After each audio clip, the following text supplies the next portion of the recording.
The numbers are very clear. 1.5 million will lose their benefits unless they're extended this coming month by the end of January. Over 2 million by mid-February. These are startling numbers. But from my experience and those of others, what's even more startling, behind the numbers are the people. And we're here today to put a human face on these very startling numbers. Thanksgiving weekend, I met a minister for the first time. We were talking about this issue, and if I might paraphrase what he said to me, because I think it really captured what this is all about. As we were talking about the extension, he said, this issue challenges the soul of America. Amen. And so we're here today to essentially reflect on this and to drive it home. This program must be extended in December and early in December.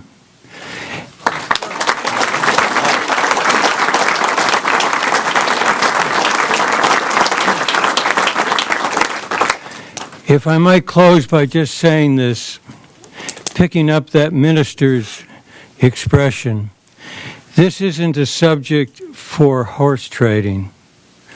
This is a subject for action by this institution. So we're all here, and we're so glad so many of you could join us.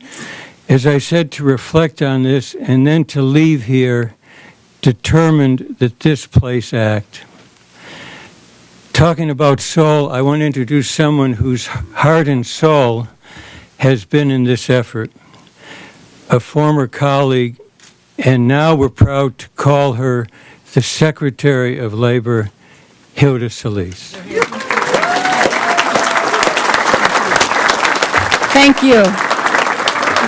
Thank you to my friends and colleagues in the House, and also for this very critical press conference that's taking place right now. I don't have to remind you, the clock is ticking. We have 1 month. In 31 days, time will run out for millions and millions of Americans who are counting on this Congress to extend their unemployment benefits. 1 million workers who can't afford not to receive this assistance. With so many working families hurting, we can't afford to cut off this important lifeline.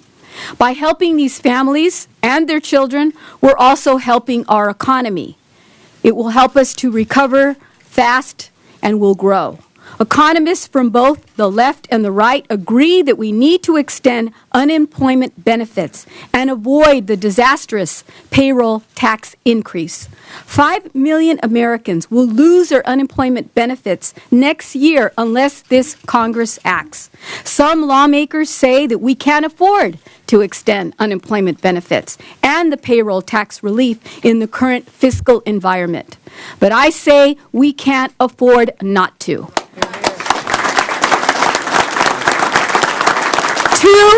Two federal programs, emergency unemployment compensation and extended benefits, have been a lifeline for 17.6 million Americans since 2008. If you factor in family members, these benefits have helped provide basic necessities to over 50 million people, including 12 million children. Unemployed workers typically qualify for about 26 weeks of benefit. In an economy that is normal, we know that we can provide this assistance. But in hard times, we have to do the right thing, and we have to extend this prolonged assistance that is necessary. In every recession since 1957, Congress has created special programs to extend these types of benefits. In recent history, extensions have lasted 2 and 3 years after the official end date of a recession. So there's nothing unusual about this extension. Extending unemployment benefits kept 3.2 million Americans out of poverty last year alone, according to the U.S. Census Bureau. A year ago, President Barack Obama reached a bipartisan compromise that kept 7 million Americans from losing these very important benefits. If the Republicans do not join hands with us again, it will mean fewer dollars flowing to grocers, to gas stations, to retailers, to businesses, and food on the table for millions and millions of families and their children. It will mean that small businesses will close their doors because they won't be able to meet their payroll. It will mean more layoffs. It will mean an increase in the unemployment rate. And I'm here to tell you that we need to do everything we can to convince members of both houses and the Senate to do the right thing. It's the American thing to do. We don't have any more time to waste. In states like mine, in California, if we do nothing, we're going to see hundreds of thousands of people losing their benefits quickly. I can't imagine having a Christmas where there is no Christmas for people, celebration of holidays, when families are looking to each other already to help each other out. I heard stories just this last week in Denver where families have to now come together, give up their apartments, their homes, their cars, because there is no income coming in. You have 4 individuals competing for one job. We aren't creating enough jobs fast enough. And that is not something that we have not lost sight of in this Congress. We will continue to do more on that. But right now, the immediate effort is to put people in a safe place. That's why we have this unemployment extension that is so necessary to help millions and millions of families. I'm here to tell you I'm ready to work with you to help implement these programs, to make sure that our states have sufficient funding, because many of them are also on the brink of running out of funds. They need our help. This is a service that's provided to individuals because they lost their jobs through no fault of their own. Let's remember that. Let's remember that this is one of those safety valves that we have available because we are a great country. And I hope that I can continue to hold my head up high after the holidays, knowing fully that we're going to help restore dignity and respect to the many thousands and millions of people who have earned it. So I look to the leadership of our House and our great members here, and I'm very proud to stand with my colleagues and to next introduce our congressman from Maryland and our whip here in the caucus, and that is Steny Hoyer. Thank you, Steny.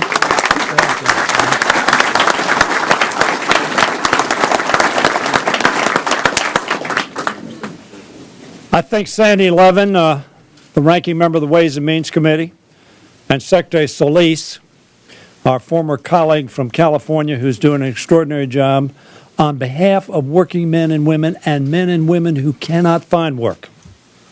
I've said it all. Let me add only this. In the coming 3 weeks, we have the following to do. Extend the payroll tax, deal with extenders, the alternative minimum tax, the doc fix, make sure docs are serving Medicare patients, 9 appropriation bills, extend the FAA so we don't put people out of work on FAA, transportation bill, and a number of other pieces of legislation in just the next 21 days. But there is no more important piece of legislation that we need to pass than the extension of the unemployment insurance benefits for our people.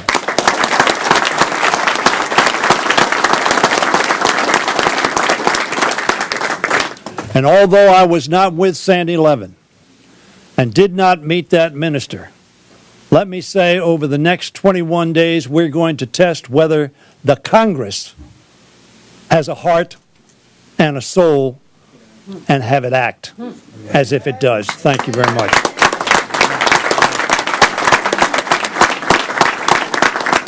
And now I'm pleased to yield to my colleague from the United States Senate, a former member of the House of Representatives, great representative from Rhode Island, Senator Jack Reed.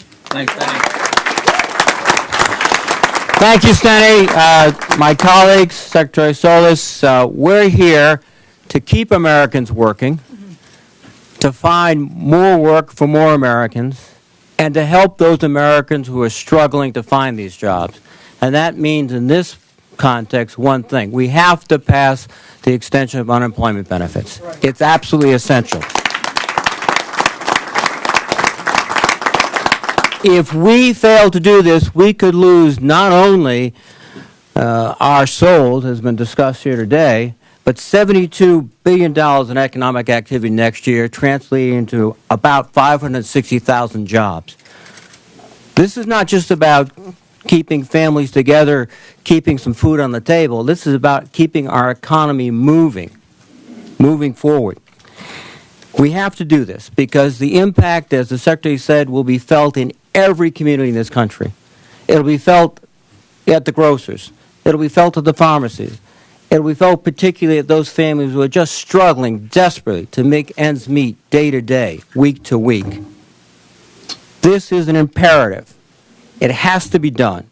It makes sense for the families of America, it makes sense for the economy of America, and it makes sense for our ultimate commitment to get people back to work and get this economy moving forward again.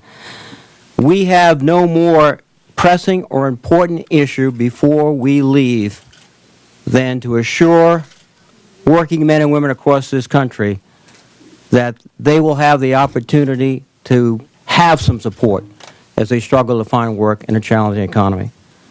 And I want to join my colleagues to say we're going to work 24/7 overtime to get this done with the able leadership of Steny Hoyer, Nancy Pelosi, so many of the Standing 11, and on my side, my colleagues. And with that, let me introduce another great member of the House of Representatives, an old friend, an old colleague, Lloyd Doggett. Lloyd, please. Thank you.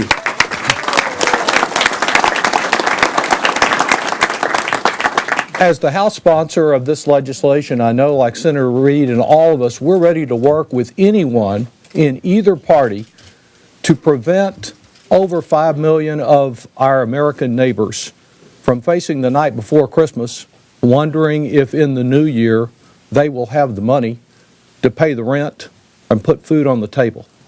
You know, this Congress under the Republican schedule is only supposed to be here a few days in the latter part of January. The rent won't wait.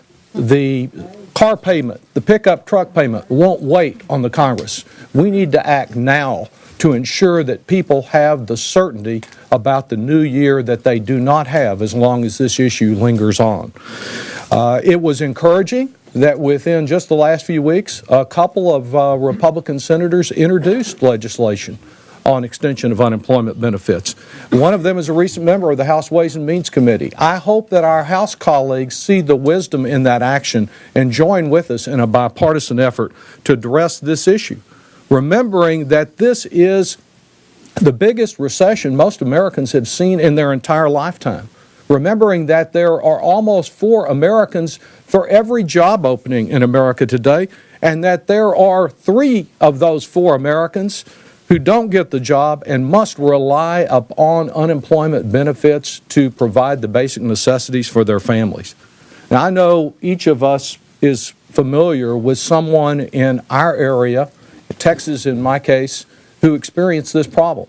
My neighbors couldn't be here in Washington today, but we're very fortunate to have some people to put a human face on these numbers. These are not just unemployment statistics. They're real life human beings and families that are counting on us to act with the extension. One of the areas hit hardest are our children and our schools across America. We have a teacher here today. Jill Fleming Salapak comes to us from Pennsylvania, from western Pennsylvania. She is the mother of 3 children, and her husband is a teacher. She has her master's degree. She worked 11 years as a language arts classroom teacher and another 4 years in the English department. And then, along with 40 other teachers, she was laid off when the state made unexpected cuts in support for public education. She began receiving unemployment insurance coverage back in September, and if the Congress fails to act, she will not have that help next year.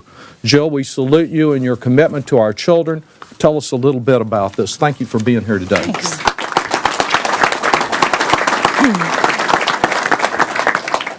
Coming here today, I really didn't know what to expect, and I'm not a public speaker, so it was kind of overwhelming. But what I would like to say is, I know that when I stand before you today, that I'm not just telling my story. I'm telling the story of all the unemployed people across America that want to work and can't find decent work. And I know that I'm also here today representing educators not only in Pennsylvania, but across our great nation. And more importantly, I'm here for the kids that are suffering because of these cuts. As was said, I've been a teacher now for, it'll be 16 years. If I was still employed, I was laid off in June of 2011, and I started to collect benefits in September. I'm 40 years old, and after high school, I continued my education at the University of Pittsburgh, and then went on for my master's degree at Duquesne University, which I have a lot of debt because I am the first person in my family to go to college. And because my parents were not educated, they pushed to make sure that I got a good education. By the end of last school year, I was laid off along with 40 other educators. But it wasn't just the educators that were hitting our district. It was the secretaries, the paraprofessionals, the custodians. It was everyone. A third of our district was laid off, and I feel like many of you that I've done the right thing. I did good things for my children, for the children in my community. I volunteered my time to make my community a better place, and I taught in a district with struggling students, and our district was hit hard. The children are hit hard, and so are all of those that are unemployed, the families in our community.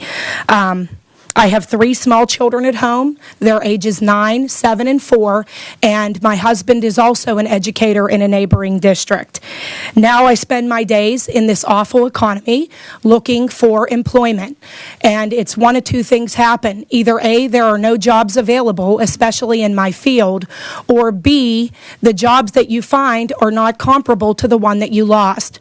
Not comparable enough to raise my 3 children. They don't offer benefits or a decent wage. So when you see those numbers that there are jobs out there, are they really the jobs that, working class families can live on? And I'm here to tell you that they're not. I've gone back to college, so I'm continuing my education now for an administrative certification, which would not be possible financially without the help of my family.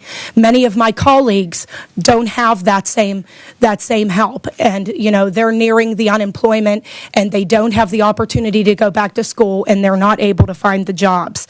So while I've been out of work, putting myself back in school with the help of my family and looking for work, but unfortunately I have not been successful to this point. I've been out of work, and I've received the unemployment insurance. If you asked me a year ago if I would be in this situation, I would absolutely say no. I'm an educated woman. I have a master's degree. I work hard every day. I serve my community. And I would have thought, no, I play by the rules. I'm a homeowner. I'm a taxpayer. But guess what? Overnight, that was all gone. And I'm now dependent on the unemployment insurance. And if that's cut, I don't know what will happen. I don't know what will happen to, the income in my household. And I'm hoping that you will extend the unemployment so that families like mine, my 3 children, all of the people in this room can continue to live and sustain their family, their bills, and continue to look for employment. As the Congressman said, I began receiving unemployment insurance late in September, and if Congress does not reauthorize the federal unemployment extension before December 31st, at that point, I would only have 13 more weeks of eligibility, like many people in this room and in other fields, and then no federal unemployment benefits at all. I am still one of America's 14 million unemployed job seekers. I'll be out in the cold by the end of March unless Congress acts now to renew unemployment insurance for 2012. Hopefully, Congress is also working to restore jobs in education and other fields across America. There are days when I find it hard to believe the tragic damage that's been inflicted in so many Americans' lives, and especially in the lives of our children. What does this say about our values? What does this say about how we feel about our people, our working class? Unlike so many of us, our lawmakers still have their jobs, and it's time they start doing their jobs and pass the extension.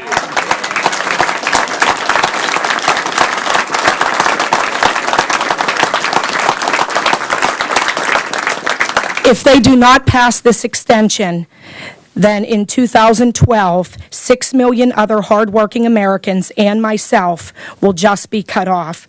We ask that you pass this extension, that you help us. And I want to thank NELP and all of the elected officials here today that are fighting for us. To all of you out there, don't give up.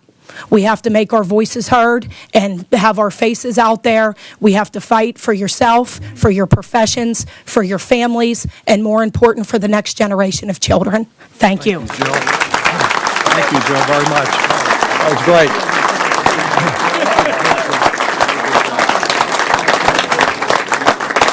great. David DiCarlo joins us from just down the road in Baltimore. He has a college degree in business management. He was working in the home lending industry until home loans dried up and his business shut down. He began receiving unemployment in April and last month became eligible for federal emergency unemployment compensation. Again, his benefits will be cut off if we don't get this renewal legislation approved. David, thank you.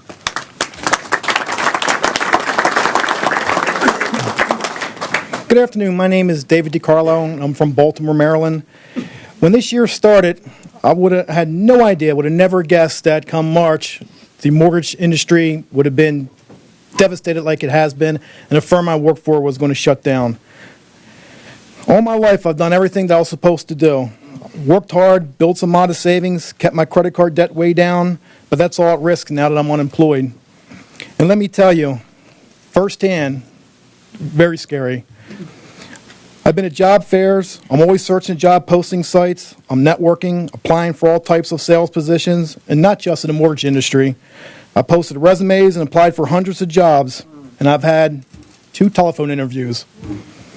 Like I said, extremely scary. Thank goodness for unemployment insurance. It's made all the difference in the world for me and my wife. We've cut way back on spending, cutting out things like cable TV and any sort of entertainment. And because of unemployment insurance, we've been able to maintain our home and our basic bill payments. Every day we count our blessings that unemployment benefits are available to us as I continue to look for employment in these very hard times. I recently began to receive benefits from the first tier of federal emergency unemployment compensation. But if Congress fails to renew the full federal unemployment programs by the end of this year, my benefits would end sometime in mid-February. For us, that would be devastating. We would have trouble making the mortgage payment and the car payment. We'd have to cut way back on necessary things to survive. To my mind, this is a non-issue. Congress simply must renew unemployment insurance through 2012 and get this done without delay. And not just for me, but for the millions like me, like my best friend who can't find work right now, and also those still working but could lose their jobs, like my wife's colleague who was recently laid off, and my brother who's afraid that he could lose his job. For all hardworking Americans like us, especially for those hardest hit by unemployment, Congress simply must renew federal unemployment insurance through 2012. Thank you. Thank you, David. Thank you. And the sum total of what David's referring to in terms of the effect of not extending this is not only these families, but an estimated 500,000 jobs additionally that will be lost if this extension does not occur because of the very kind of purchases you won't be able to make. Let's turn now to Vincent Brandon. Vincent's been working as a public transit worker, a driver. And when Pittsburgh made changes and cuts, he was affected. He's an Army veteran with 8 years of full-time service and 2 years in the reserves. Vincent's been working since he was in his teens, but now he must count on unemployment insurance, and he's doing a computer skills college program to broaden and deepen his skills, but he can't do that without the support that extended unemployment benefits will provide for him. Vincent, thank you very much for being here. Thank you, Senator.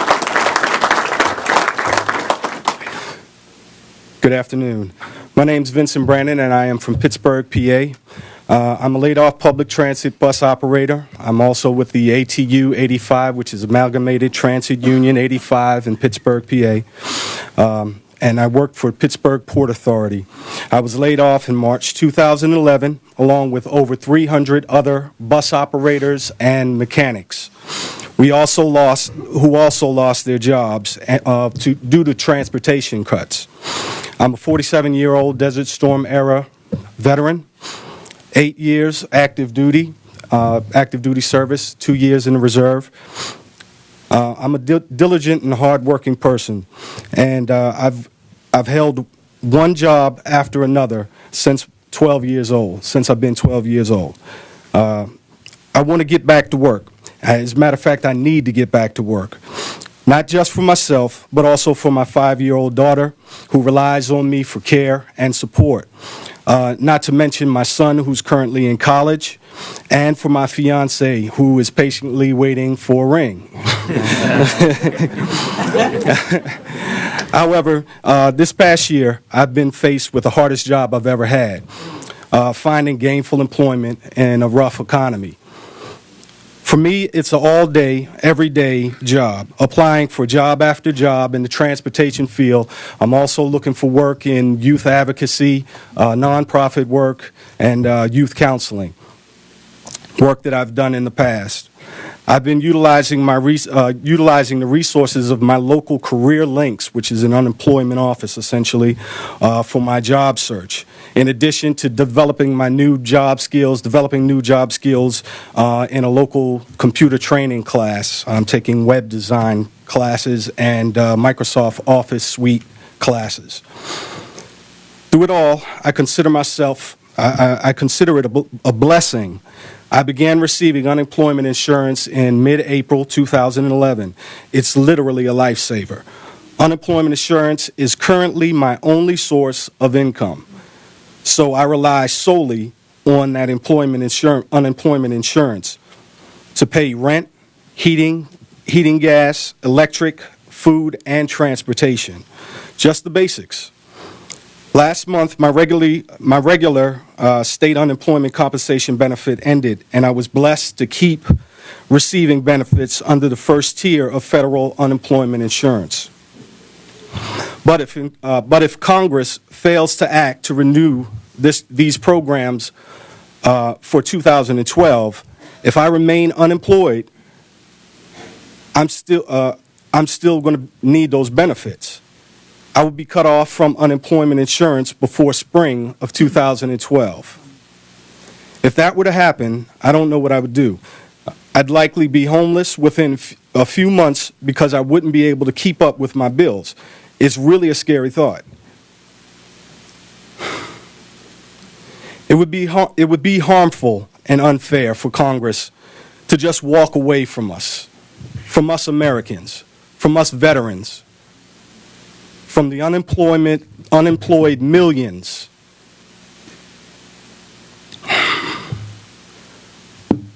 of hardworking, unemployed Americans like me who have paid into insurance for most of their working lives. I'd ask our lawmakers to take a long look in the mirror and ask themselves, am I the kind of man, am I the kind of woman, am I the kind of father, mother, neighbor, and leader who would turn his back on his fellow Americans? People like me who lost their jobs through absolutely no fault of their own. A veteran who served his country during a time of war. A loving and reliable father. I would hope that they'd answer no. I'm not that kind of person. And then get on with the business of passing the federal unemployment insurance extension immediately. Thank you. Thank you for your time. Thank you for your service, Vincent, and your comments. Now, Tony Federico is a bricklayer from the Bronx, and I think he brought along a few bricklayers with him.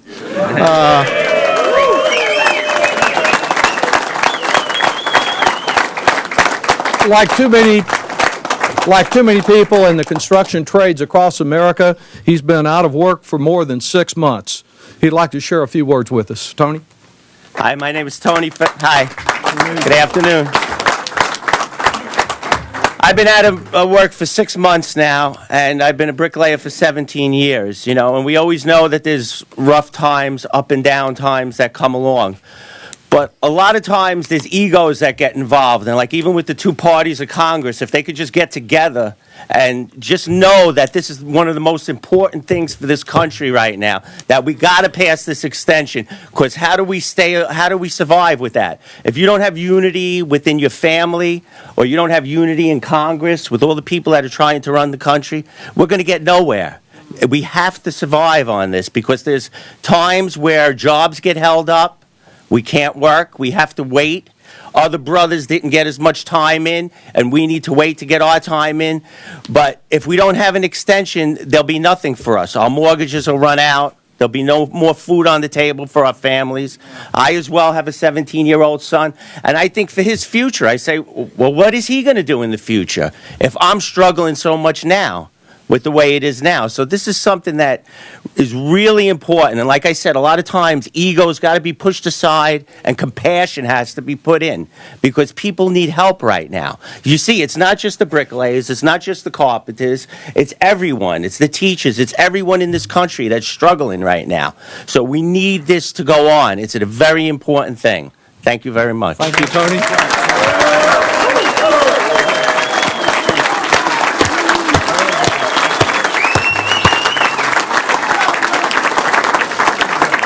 So when a few ideologues up here tell us that we ought to blame the unemployed for unemployment, this is who they're talking about. The problem is not a lack of willingness to work, it's a lack of work. No one understands that better than the chairman of the Health, Education, and Labor, the HELP Committee in the United States Senate, Chairman Senator Tom Harkin. Yay! Thank you very much.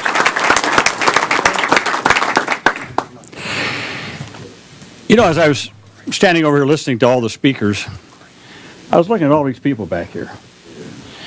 You know what you're looking at? You're looking at the face of middle-class America. Absolutely.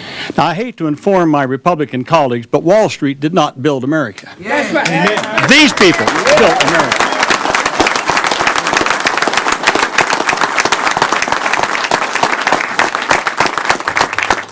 Boy, when it comes to handing out hundreds of billions of dollars, Wall Street's up front. It's time for middle-class America to be up front. That's right. And it's time to make sure that we extend the unemployment insurance. I want to thank Congressman Doggett on the House side, Senator Jack Reed on our side for leading the charge on this. I see my colleague Senator Whitehouse is here, and all my great friends from the House are here today too. Look, I have a lot here that I could say about all this and that. I think the people that spoke before me said it more powerfully than I could ever say it. Let me just put it this way. There will be no Christmas for Congress unless there is an extension of the unemployment insurance before we leave here.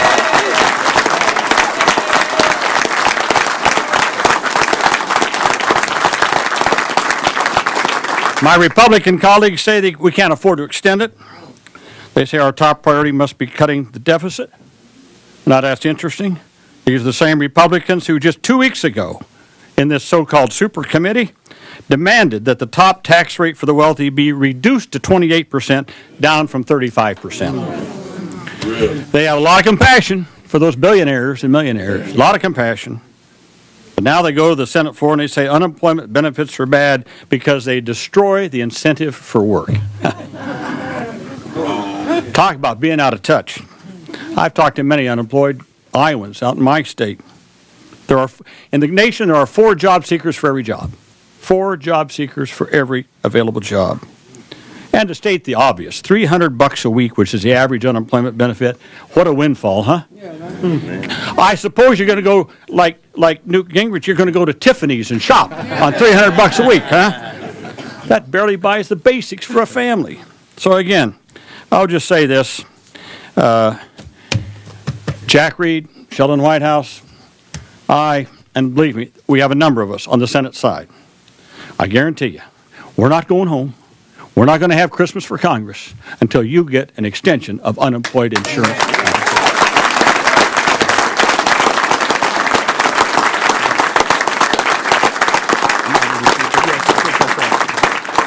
Now I'd like to introduce Christine Owen, the Executive Director of the National Employment Law Project.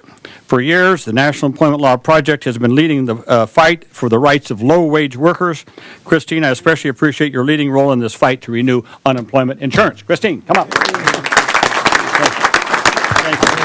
Thanks so much. It's great to be in a room with friends of workers, but also to be in a room with so many workers. And I want to acknowledge those folks like myself who are lucky enough to have jobs and are standing here, and also the folks standing behind us who are unemployed and are the real victims of this economy. For them, the downturn has not begun to turn around.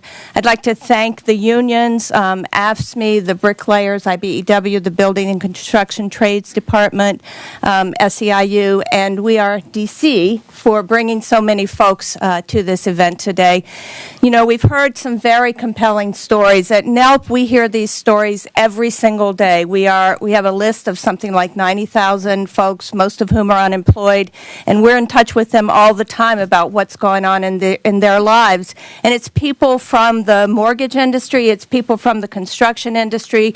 Right now it's public sector employees in particular, but their job losses are going to cause job losses again in other sectors. So it is a huge crisis. As Congressman Doggett said, it is the worst recession any of us have ever experienced, the worst recession this nation has experienced in 80 years, and it would be unconscionable not to continue unemployment benefits. I love it, Senator Harkin, that you won't go home without making sure that the unemployed know what kind of holiday they will have and what they will have next year. So we have a couple of hundred workers with us today. Over here behind me, you can't really see it, but we have petitions signed by 80,000 individuals that have been compiled by the National Employment Law Project. Yeah, and our project, right up here. unemployedworkers.org, by Moms Rising, by U.S. Action, and by the AFL-CIO, calling on Congress to extend the federal unemployment programs and to rebuild the economy, put people back to work. You know, nobody in this room wants an unemployment check. Everybody wants a job. Right. And that needs to be our number one priority. But here's a really sobering statistic to me. Let's assume we have 200 folks in this room, 200 working people in this room today.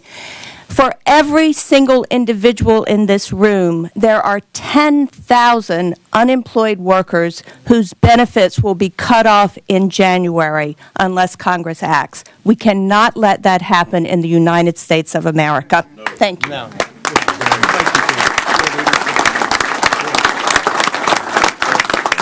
I don't think, let me just see, Senator Whitehouse, why don't you join us before you have to go back to vote, and then our colleagues in the House will come up. Thank you, Senator. Well, I'll be very brief because Senator Reid, my senior senator, and Chairman Harkin, the chairman of my HELP committee, have both spoken already, and they've done a wonderful job, and I'm really proud that David Cicilline of Rhode Island, a real stalwart in the House, was here as well. Rhode Island is at 10.5% unemployment, still round numbers. And whether you're a bus driver or a school teacher or a construction worker or whatever you've been doing, if you're out of work right now, there is not a job for you to go back to. And because everybody's working in a 2-income family or a 3-income family, you can't just hightail it to find a job. Your home is probably underwater, so you can't walk away from it. You are stuck. And the only relief that you've got is unemployment insurance. And it's not only necessary that we do this for the sake of the people who are receiving unemployment insurance, because it's the right thing to do, because it's the moral thing to do, because it's the decent thing to do, but it's also important for our economy that we do this. We cannot deliver a blow like this to our economy of taking all those resources out at this time. So we are in this to make sure that unemployment insurance is protected. It is vital. It is a right. People have paid into it. And I just want to thank everybody who is supporting this bill, everybody who is supporting this effort for putting themselves out there to make this happen. Congressman Doggett, Steny, everybody else who's been here. It's been really impressive. And Senator, thank you, sir. Okay. I don't think Jim Clyburn's here. So I think what we'll do for 1-minute speeches. I called on the Senate first. They're not used to 1-minute speeches. How'd I do? Close. That was a dig at the Senate. So what we'll do is start with members of our committee to speak for 1 minute. Our colleague, Charlie Rangel. Charlie.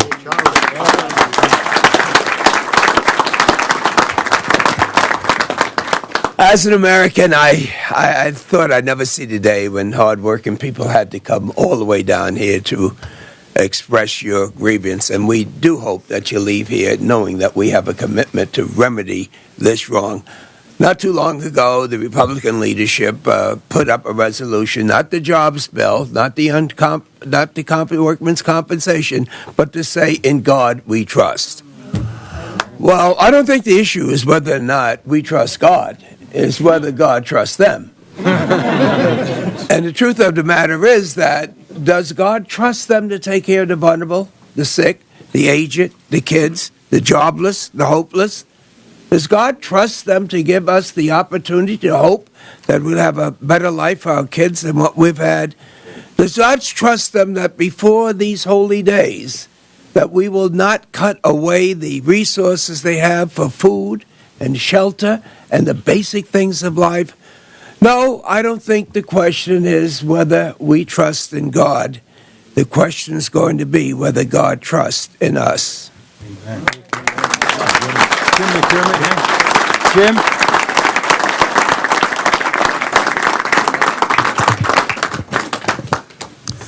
You might ask yourself, why did you have to come down here? You heard it's the right thing to do. It's the moral thing to do. The reason you have to come down here is to show your face to the folks who don't believe that you're entitled to a check. They think that when you get a check, you just sit at home and wait for the check. You don't go out and look. You'd rather have the check than anything else. They have never known anybody who was unemployed when they talk that way. You heard Senator Harkin say it, that it's some kind of a moral weakness that gets into people, and they just sit at home and wait for the check. My father was unemployed on 3 different occasions. He was an office worker, and he wound up going out and driving cab and doing anything he could to keep the house and keep food on the table. And you know better than most members of Congress the anxiety your kids feel, because they feel it from their parents. There's no money. We can't do this. No, Johnny, we can't do that. We can't do this. That's what we are putting kids through. Now, we did this last year. Last year, my job was Lloyd Doggett's job. I put the bill in. And we ran right up till Christmas time before we passed the bill. We've seen this movie. It has to end with a passage of the bill. Hang in there. Yeah. John Lewis. And well before Christmas, I think you know who this young fellow is. John Lewis. Many, many years ago, I came to Washington in 1963, 23 years old, with Martin Luther King Jr. on a march for jobs and freedom. You cannot tell me it is unbelievable, it is unreal that you have to come to Washington again. It's not right. It's not fair. But it's not just. I want to thank each and every one of you for being here, for being a witness, for telling your story.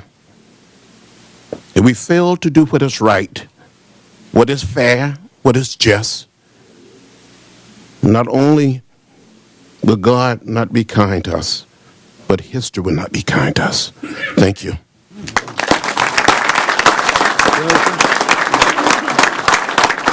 Rosa? This has been kind of a small march on Washington. Rosa DeLauro of Connecticut. Thank you. Thank you so much, Sandy, and to all my colleagues. I just want to say a thank you, as they have, to all of you for being here, because you give us the energy, you give us the continued courage to go out there and make the fight. And I would just say to you, you know, the folks who brought this nation to its knees, to its financial needs, did not have to come here to get bailed out. They got bailed out. But the working men and women of this nation have got to come here, and they've got to stand here and plead for help for themselves and their families. There's something wrong with that. That cannot be, it should not be the case. We should, you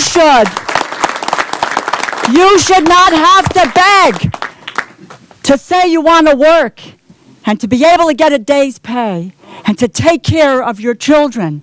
Make sure that they can get a good education and go to school, and that you can pay that mortgage, and that you can fend for yourselves, which is what you want to do. I am just going to conclude with a quote for you from a journalist who wrote during the Katrina crisis, because I think he says it all. It's called The Broken Contract.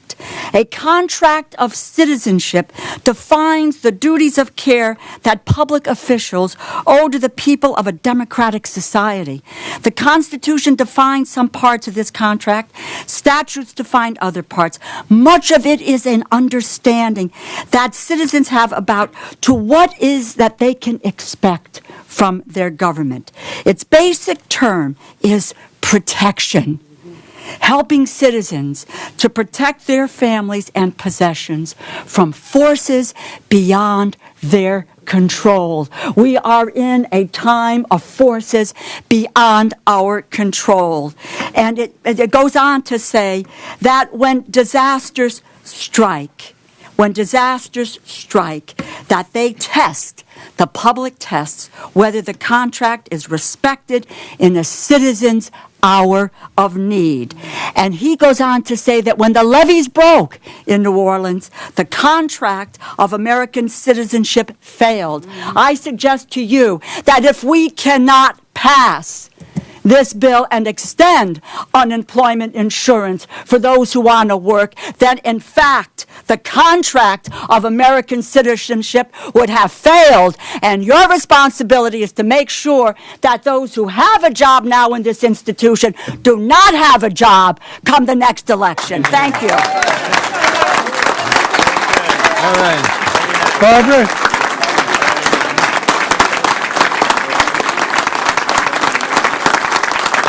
Danny Davis from Illinois. Thank you very much, Sandy.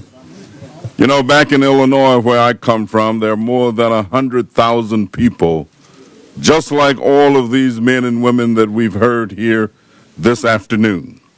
They could not come because it's too far. But not only is the holiday coming, the holidays, but back in Illinois, cold weather is coming. Not only will they not have money for food and clothing, but they won't have money for heat. Last year, I supported Jim McDermott's bill. This year, I support Lloyd Doggett's bill. All of us must support it. We must make sure that people have the basic essentials of life. Unemployment insurance will help them through this dark period. Thank you. Barbara Lee. Barbara Lee from California. Thank you very much. And let me just first thank all of you and say to you that you are pricking the conscience of America and the conscience of the Congress. This is a moral obligation that we must do. This is an important moment, I think, in our country's history, which defines who we are as Americans. As this jobless recovery, which we can't figure out what has happened in this jobless recovery, because they say there's a recovery, but you're here to tell us that there is not. We have to, that's right, it's still jobless. We have to also find a way that we extend the safety net. Unemployment compensation is a safety net that provides that bridge over troubled waters until we figure out how to create jobs, which is what we should be about. We cannot forget the 2 million individuals who have hit that 99 wall, the 99ers, Congressman Bobby Scott, all of our Democrats have helped us try to work on legislation along with Congressman Doggett to extend unemployment compensation for those who no longer are even eligible for unemployment compensation. And so I just want to thank all of you for being here today, because I know it was hard to get here, but your voices and your stories and your presence reminds us of why we came to Congress. And this is why we came to Congress, to make sure that while we figure out how to turn this economy around and create jobs, that we extend that safety net for unemployment compensation for everyone, and I mean everyone who is unemployed, including those who have been unemployed past 99 weeks. Thank you very much.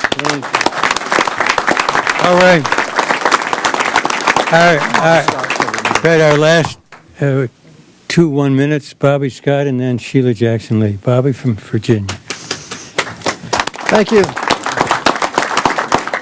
Thank you, Senator, and thank you, Lloyd, for your leadership, and thank everyone for coming, especially our witnesses who have reminded us that there are millions of people who, through no fault of their own, have lost their jobs and are still looking for jobs and can't find one because there are 4 or 5 people looking for every job opening that exists.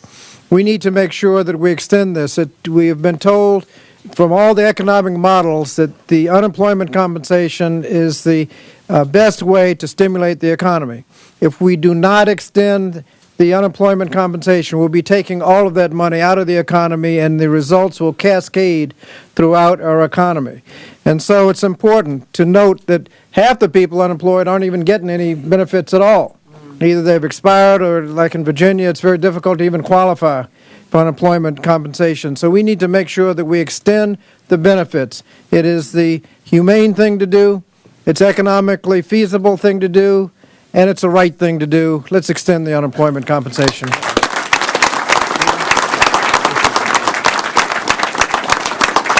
Thank you, Sandy, very much. Thank you, Congressman Doggett. I'm proud to stand here and join my colleagues and simply ask the question, have you forgotten who America really is? And if you don't know who they are, let me point them out. They're over there, they're sitting, they're here. Here's America. If those of you who are on the floor of the United States Congress don't understand, come down here and see the working people of America. And so my pledge to you, first of all, is to know who America is and to say to you, we too are Americans. We deserve jobs, and we deserve to be provided for. We are the federal government. It is the rainy day umbrella. Is that not all right? When it rains, do we need an umbrella? And the federal government stands in that way. And so my commitment is that we will join on this bill. We will not leave. My fellow Texan understands that we do not a lassoing in Texas. You know, do like this. I'm going to find that Scrooge, and I'm going to lasso. Before you know it, Scrooge will be gone, and we will have voted on the unemployment, and we'll know who America is. Finally,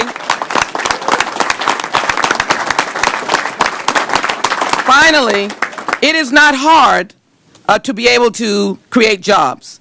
And we want to put all the trade workers back. We want to put the veterans and transit workers and other workers back. And all we have to do is invest in the infrastructure, and you can be assured jobs will start spreading out and sprinkling out, and it'll be sunshine for all of us. Pass this unemployment so that sunshine will come in the morning. You too are Americans.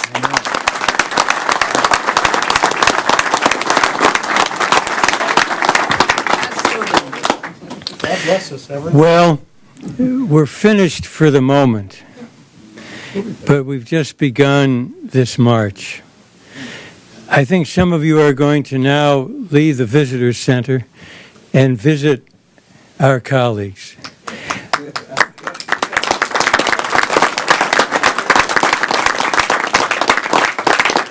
And I close with where we began. We've heard from 4 people who have been unemployed.